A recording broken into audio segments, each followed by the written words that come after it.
Hello नमस्कार दोस्तों, स्वागत है आप सभी का हमारे YouTube चैनल एसएससी दिव्य पर। कैसे हैं? आशा करते हैं अच्छे होंगे। दोस्तों, आज हम रीजनिंग के टॉप 15 अति महत्वपूर्ण प्रश्न के बारे में बताएंगे। इसके लिए वीडियो के अंत तक बने रहें। वीडियो में शुरू से अंत तक जरूर बने रहें और अधिक से अधिक वीडियो को प्रैक्टिस जरूर करें। ये सारे प्रश्न आपके आगामी परीक्षाओं में पूछे जाने वाले प्रश्न हैं।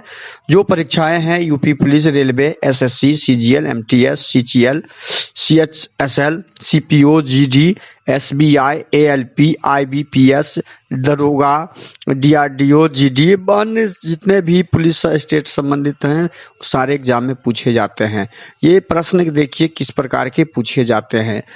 ये आपके डायग्राम इनके बनाने होते हैं। जैसे खिलाड़ी, क्रिकेटर, बल्लेबाज दिया हुआ है तो इस तीनों का डायग्राम, इसी चारों ऑप्शन में से कोई एक डायग्राम होगा जिसको हमें बनाना होता है प्रश्न में और उसे सॉल्व करना होता है। देखिए क्वेश्चन नंबर 2 में भी वही है कि 100 को 121 के साथ संबंध स्थापित करते हुए 144 का इंट्रोगेटिव मार्क के साथ हमें संबंध निकालना है और इंट्रोगेटिव मार्क का आंसर ढूंढना है।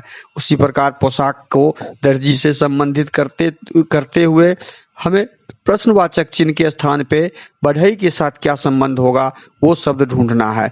इस प्रकार हम आज पार्ट 26 करने वाले हैं आपके लिए और पार्ट 26 में आज क्वेश्चन टॉप अति महत्वपूर्ण 15 प्रश्न होंगे। वीडियो शुरू से अंत तक जरूर देखिएगा। वीडियो अच्छा लगे तो लाइक कर दीजिएगा। चैनल पे नए आए हैं तो सब्सक्राइब कर लीजिए और कृपया करके दोस्तों को शेयर, बेल आइकन को ऑल सेट पे डालना मत भूलिएगा। अब आते हैं सीधा प्रश्न पे। क्वेश्चन नंबर 1 है आपके सामने में। देखिए क्वेश्चन नंबर 1 में है पोशाक दर्जी का संबंध स्थापित करते हुए, पोशाक का दर्जी के साथ क्या संबंध है वो स्थापित करते हुए हमें प्रश्नवाचक चिन्ह का बढ़ई के साथ क्या संबंध है वो ज्ञात करनी है। तो वो ज्ञात करने के लिए पोशाक के बारे में हम लोग जानते हैं कि दर्जी पोशाक का निर्माण करता है। दर्जी क्या करता है? पोशाक का निर्माण करता है। इसके साथ यही पैटर्न और संबंध है यहाँ पे। तो बढ़ई क्या करता है? लकड़ी का काम करता है। बहुत आदमी लकड़ी लगाते हैं, बहुत विद्यार्थी, बहुत दोस्तों देखिए लकड़ी आप लोग जरूर पहले फर्स्ट आंसर आपका दिमाग में आया होगा, लेकिन ये लकड़ी का काम बढ़ई तो करता है, लेकिन बढ़ई का जैसे पोशाक कपड़े का काम करता है दर्जी, नहीं पोशाक बनाने का, उसी प्रकार फर्नीचर बनाने का काम करता है बढ़ई। तो हमारा सही आंसर हो जाएगा ऑप्शन 2 क्वेश्चन नंबर 1 का। अगला प्रश्न है क्वेश्चन नंबर 2। 100 को 121 के साथ संबंध स्थापित करते हुए 144 का संबंध स्थापित कर हमें प्रश्नवाचक चिन्ह का क्या आंसर आएगा वो ढूंढना है। अब देखिए 100 में यदि हम 21 जोड़ते हैं तो 121 हो जाता है। क्या 100 में 100 जोड़ते 21 जोड़ते हैं तो हमारा 121 हो जाता है। क्या 144 में यदि हम 21 जोड़े तो हमारा आंसर आएगा? नहीं आएगा, हमारा आंसर ये नहीं आएगा। तो ये फर्स्ट टाइम जो आपके दिमाग में एग्जाम में आएगा वो पैटर्न यहाँ पे वर्क नहीं किया। अब दूसरा पैटर्न देखते हैं। दूसरा पैटर्न क्या है कि 100 क्या है? 110 का वर्ग है। 10 का वर्ग बन करके 100 बनाया गया और अगली 111 संख्या इसी 10 के वर्ग में एक जोड़ के बनाया गया है, जो 10 में एक जोड़ के बनाया गया 11 का स्क्वायर, और 11 का स्क्वायर 121 होता है। तो इसी 11 के स्क्वायर में 11 में एक जोड़ के फिर हम 144 का निर्माण किए हैं, जो 12 का स्क्वायर हो जाता है। और इसी प्रकार प्रश्नवाचक चिन्ह पे हम क्या करेंगे? 12 में एक जोड़ने से हम एक जोड़ के अगली संख्या प्राप्त किए हैं, वही अगली संख्या प्राप्त करेंगे 13, और 13 का स्क्वायर ज्ञात करेंगे। तो 13 का स्क्वायर होता है 13 गुना 13 169। 13 गुना 13 13 169 और 169 हमारा ऑप्शन 3 में दिख रहा है। प्रश्नवाचक चिन्ह के स्थान पे हमारा क्या आ जाएगा? 169 आ जाएगा और यही हमारा आंसर हो जाएगा क्वेश्चन नंबर 2 का। अगला नंबर क्वेश्चन है क्वेश्चन नंबर 3। खिलाड़ी, क्रिकेटर और बल्लेबाज का डायग्राम जब बनाना हो तो हमें सोचना होगा कि इसमें से सबसे छोटी इकाई क्या है? बल्लेबाज। तो बल्लेबाज और सबसे बड़ी इकाई क्या है? खिलाड़ी। जितने भी क्रिकेटर होते हैं वो सारे खिलाड़ी होते हैं। तो पहले हम खिलाड़ी का बना लेते हैं। ये खिलाड़ी हो गए। ये क्या हो गए, खिलाड़ी हो गए, खिलाड़ी हो गए। और जितने भी क्रिकेटर होते हैं, क्रिकेटर खिलाड़ी के अंदर आएंगे तो ये क्रिकेटर हो गए, ये हम क्रिकेटर का बना दिया, हमने क्रिकेटर का भी बना दिया। अब क्रिकेटर जो भी होते हैं, क्रिकेटर में ही न बल्लेबाज होता है, तो क्रिकेटर के अंदर बल्लेबाज का हम डायग्राम बनाएंगे। क्रिकेटर के अंदर जो एक डायग्राम बनेगा ये बल्लेबाज का बनेगा, और बल्लेबाज का बन गया। ये डायग्राम हम इस प्रकार से इस शब्दों का बनाएंगे, और ये शब्द का जब डायग्राम बना लेंगे तो हम ऑप्शन में ढूंढेंगे, ए में नहीं है, बी में नहीं है, सी में हमारा है, तो हमारा आंसर सी हो जाएगा। डी में भी इस प्रकार की आकृति नहीं है, तो इस वेन डायग्राम इसका हमारा ऑप्शन सी सही आंसर हो जाएगा। अगला प्रश्न है क्वेश्चन नंबर 4। क्वेश्चन नंबर 4 में देखिए क्या दिया है कि क्वेश्चन नंबर 4 को जब सॉल्व किया गया और प्रश्नवाचक चिन्ह ज्ञात कर किया जाएगा तो क्या आएगा। अब देखते हैं, एक को क्या किया है कि 0 हो गया, एक को -1 किया है, 0 से 3 आने के लिए क्या किया है, +3 किया। इसमें 3 से फिर 2 आने के लिए क्या हुआ है, -1 हुआ है। फिर 2 से 5 आने के लिए क्या हुआ है, फिर +3 हुआ है। हमने पैटर्न ढूंढ लिया। 5 से 4 आने के लिए क्या हुआ है, -1 हुआ है। तो हमने पैटर्न जब ढूंढ लिया तो 4 से प्रश्नवाचक चिन्ह पे आने के लिए +3 वाला संख्या हमें ज्ञात करना होगा। पैटर्न क्या था, -1 +3, -1 +3 पैटर्न हमने ढूंढा। -1 +3, -1 +3, -1 +3 का +3 जब करेंगे किसमें, 4 में 3 जोड़ेंगे तो हमारा अगली संख्या हमारी क्या आएगी, 7 आएगी, जो हमारा आंसर होगा। और आंसर हमारा ऑप्शन डी में दिख रहा है, तो ऑप्शन डी हमारा सही होगा। क्वेश्चन नंबर 4 का पैटर्न ढूंढ के हम ऐसे सीरीज ज्ञात करते हैं। अगली संख्या है, अगला प्रश्न क्वेश्चन नंबर 5। क्वेश्चन नंबर 5 में क्या दिया है, ये जो दिया हुआ है सीरीज में प्रश्नवाचक चिन्ह के स्थान पे क्या आएगा वो ज्ञात करना है। अब देखिए सीरीज में क्या है, ए को जी में कन्वर्ट किया, तो ए 1 नंबर पे होता है, जी में कितना जोड़ेंगे, 6 जोड़ेंगे, 6 प्लस करेंगे, 6 प्लस जी में से फिर एम कन्वर्ट हुआ, जी में भी 6 प्लस हुआ है, 7 में 6 जोड़े तो 13 हो गया। तो 13 में जब कितना जोड़े, ये 26 हो गया। 13 को पहले यहाँ प्रश्नवाचक चिन्ह में 6 जोड़ने से हम लाना होंगे, 13 6 19, 19 का मतलब है एस, 19 का मतलब एस होगा। यहाँ पे पहली लेटर एस आएगा प्रश्नवाचक चिन्ह के स्थान पे। अब दूसरा पैटर्न ढूंढते हैं। अच्छा, एस के जगह पे हम एस में यदि 6 जोड़ते हैं तो एस 19 होता है, 1925 हो गया, वाई यहाँ पे 25 हो गया, ठीक है। यहाँ भी +6 का पैटर्न है। अब अगला देखते हैं कि जेड के साथ क्या संबंध है। जेड के साथ संबंध निकालने के लिए जेड को क्या किया है, टी में कन्वर्ट किया। इस जेड को टी में कन्वर्ट किया है, तो टी में कन्वर्ट किया, जेड होता है 26 नंबर, और 26 में से 6 घटाया गया, 26 में 6 घटा तो 20 हो गया, 26 में 6 घटा तो 20 हो गया। T20 पे होता है, T20 जेड 26 और M 14 होता है, M क्या होता है 14। अब 20 में से फिर हम 6 घटाएंगे, 20 में से 6 घटाएंगे तो हमारा 14 हो जाएगा, -6। तो हमने क्या पाया पैटर्न कि पहली अक्षर +6 का पैटर्न लगा हुआ है और दूसरा -6 का लगा हुआ है। तो अब 14 में से हम -6 करेंगे तो क्या आ जाएगा, 14 में से 6 गया तो 8 हो जाएगा, और 8 होता है कहाँ पर, एच पर। तो हमारा आंसर SH हो जाएगा, जो निकल चुका है SH, और SH ऑप्शन सी में है, ऑप्शन सी हमारा सही हो जाएगा। इस प्रकार इसमें जो पैटर्न लगा हुआ था +6 -6 +6 -6 का पैटर्न लगा हुआ था। यदि इसको फिर से फ्रेश करेंगे, आप साफ से कीजिएगा, तो AZ GT MN प्रश्नवाचक चिन्ह और YB, ये +6 ले गया और ये -6 ले गया, ये +6 और ये -6, यही पैटर्न लगा हुआ था सारे अक्षरों के बीच में। अगला प्रश्न है क्वेश्चन नंबर 6। यदि कम को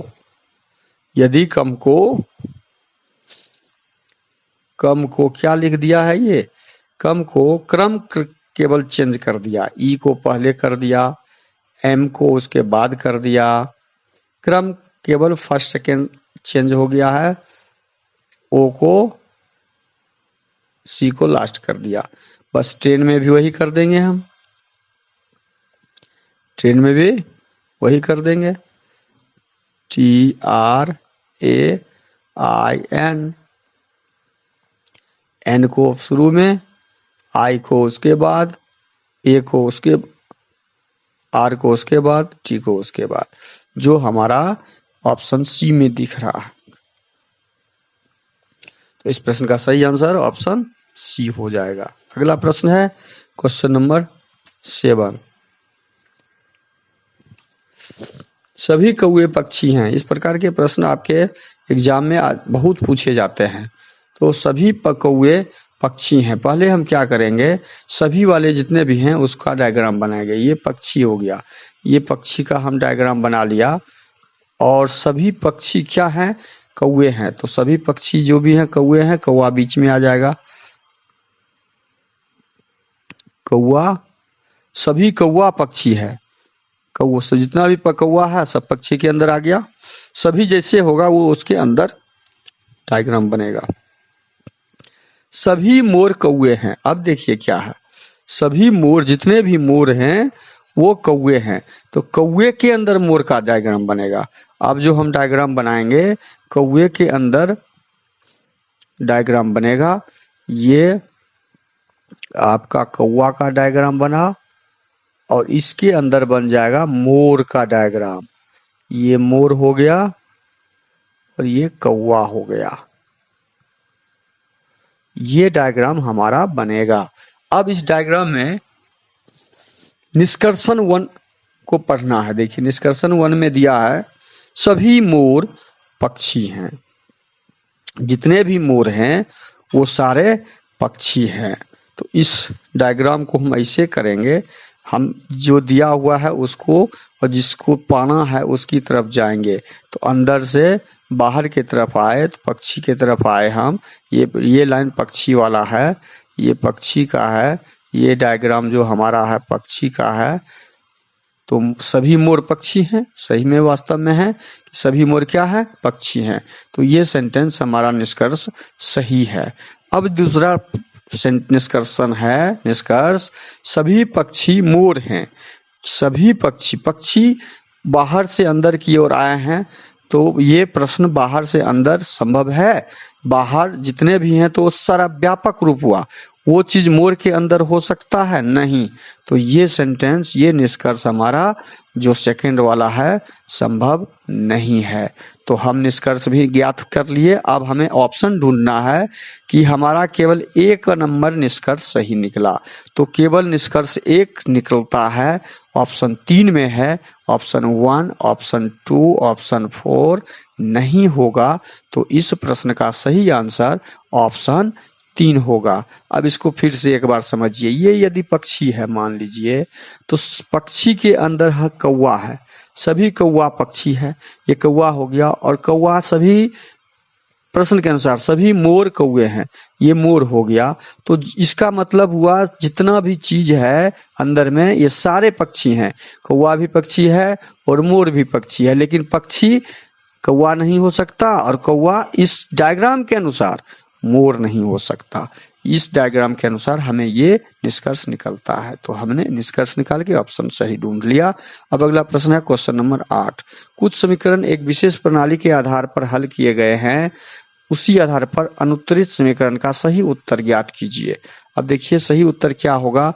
678 को क्या किया गया है कि 366 हो गया। 366 लाने के लिए मान लीजिए हम घटाते हैं 8 में से 6 गया 2, 7 में से 6 गया 1, 6 में से 3 गया 312 जोड़ते हैं, 312 घटाते हैं तो 366 आता है। उसी प्रकार 567 में 312 घटाने से क्या 255 आ रहा है। 5 6 में से गया 5, 255 आ रहा है। इसका मतलब है इसमें जो पैटर्न लगा हुआ है, इसमें पैटर्न लगा हुआ है दी गई संख्या में 312 घटाने से हमें प्रश्नवाचक चिन्ह का आंसर ज्ञात हो जाएगा। 946 में 312 यदि घटा देते हैं तो हमें जो घट के आएगा 4, 4 में से 1 गया 3, 9 में से 3 गया 634, जो ऑप्शन 4 में दिया हुआ है। तो प्रश्नवाचक चिन्ह के स्थान पे 634 हमारा आंसर आ जाएगा। इस प्रश्न का सही आंसर ऑप्शन 4 होगा। अगला प्रश्न है क्वेश्चन नंबर 9। क्वेश्चन नंबर 9 में है कौन सी उत्तर आकृति प्रश्न आकृति के प्रतिरूप को पूरा करती है। पहले तो इस आकृति को पूरा करने के लिए ये लाइन यहाँ पे जैसे बना हुआ है वैसे बनेगा, और इसमें देखिए ये दो जो चित्र दिया हुआ है नीचे की तरफ, ये हमारा ऊपर से अब ऐसे चित्र हो जाएगा। तो ऊपर से यहाँ पे ऑप्शन 4 में दिख रहा है, बाकी 3 में नहीं है, 2 में भी ऐसी आकृति नहीं है, 1 में भी नहीं है, ये कॉर्नर में होना चाहिए। यहाँ पे ये बीच में डाल दिया है, ये कॉर्नर में है। तो हमारा इस आकृति को पूर्ण करने वाली आकृति उत्तर ऑप्शन 4 होगा इसका। अगला प्रश्न है क्वेश्चन नंबर 10। क्वेश्चन नंबर 10 में दिया है 5 मित्र PQRST उत्तर की दिशा और मुख करके बैठा हुआ है। ये ऊपर की भाग हमेशा उत्तर होता है, ध्यान रखिएगा उत्तर होता है।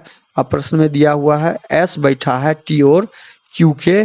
S जो है देखिए यहाँ पे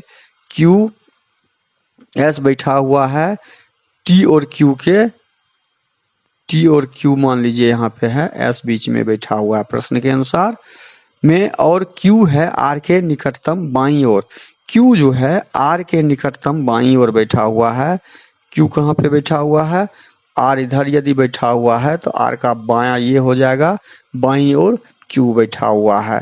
अब है निकटतम बाईं ओर, P है T के निकटतम। P कहाँ पे बैठा हुआ है, P T के निकटतम बाईं ओर, T का निकटतम बाईं ये हो गया, और तब इसके अनुसार प्रश्न P यहाँ बैठा होगा, और बीच में कौन बैठा हुआ प्रश्न हमें पूछना। हमने सब 5 आदमी को बैठा दिया। देखिए 5 आदमी जब बैठ गया तो दोनों तरफ से हम काउंट करेंगे तो बीच में हमारा S बैठा हुआ दिखेगा। इधर से 2 आदमी बैठ गए, इधर से 2 आदमी, तो 2 2 4 5वां बीच में बैठा हुआ है। तो इस प्रश्न का सही आंसर हो जाएगा ऑप्शन ए। प्रश्न में हमेशा समझिए, प्रश्न को बैठाते समय ये 2 तरीके से इसको हम लिख सकते थे।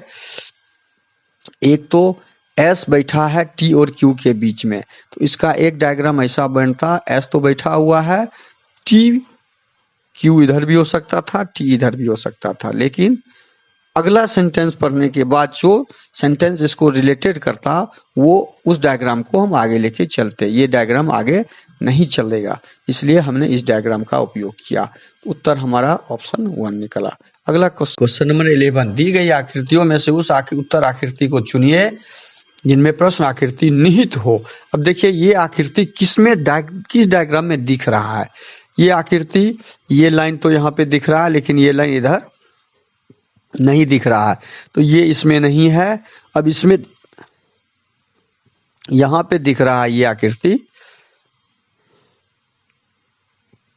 तो ऑप्शन 2 में दिख रहा है, 3 में नहीं, 4 में नहीं।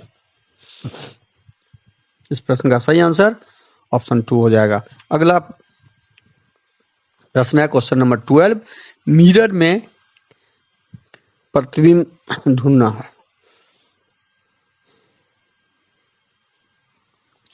मिरर में प्रतिबिंब ढूंढने के लिए मिरर का लाइन जो है के अंदर जो लाइन बनेगा, ये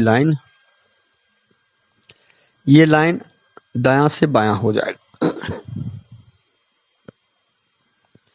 ये आकृति ऐसी बनेगी, तो ये आकृति ऑप्शन ए में,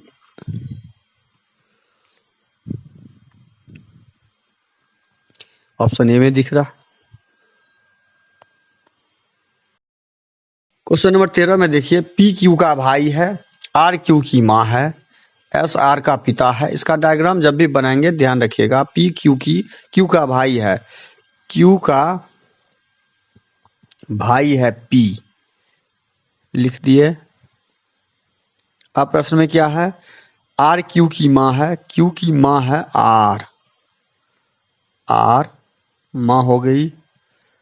एस आर का पिता है, आर का पिता है एस,